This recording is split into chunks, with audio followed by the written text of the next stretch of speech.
Zachary Tyler Smith. You're listening right here to just a few of the 19 names read in Jefferson Square Park this morning. All of the victims were victims of deadly domestic violence so far this year.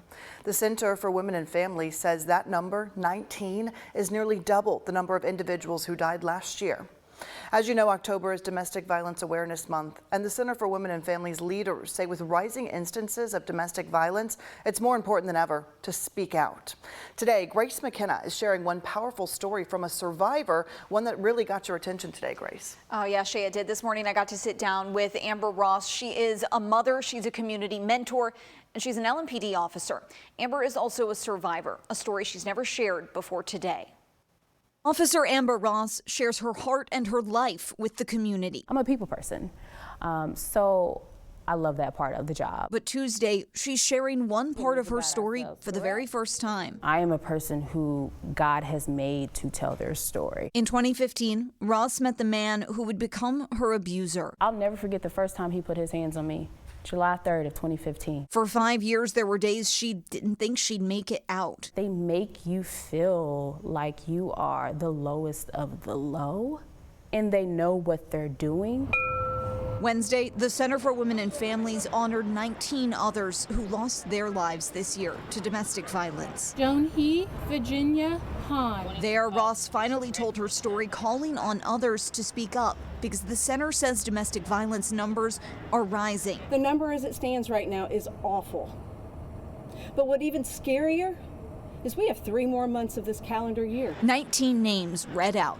Last year, there were 10. And it's time to talk loudly and openly. For Ross, it took research, therapy, and feeling herself become silent to break free. Or I just was not going to be able to give all of me to my babies, and they deserve more. Silent is something she won't be anymore for herself or for others, like the woman she met on her first domestic violence call after leaving her abuser. That incident will forever be with me, and I am thankful that I was there that night for her. Now Ross says she's back in her body with her children and in her community. You could speak up, you can speak out. You don't have to remain silent. Her voice rings out, so others will too.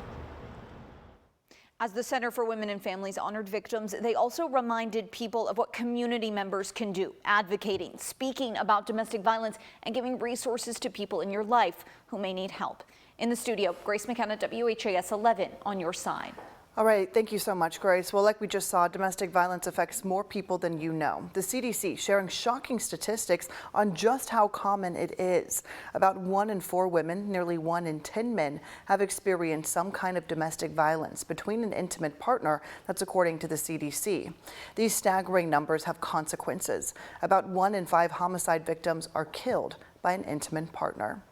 Well, there is help and resources. If you or someone you know is in an unsafe situation, you can call the National Domestic Violence Hotline. That number is 800-799-7233.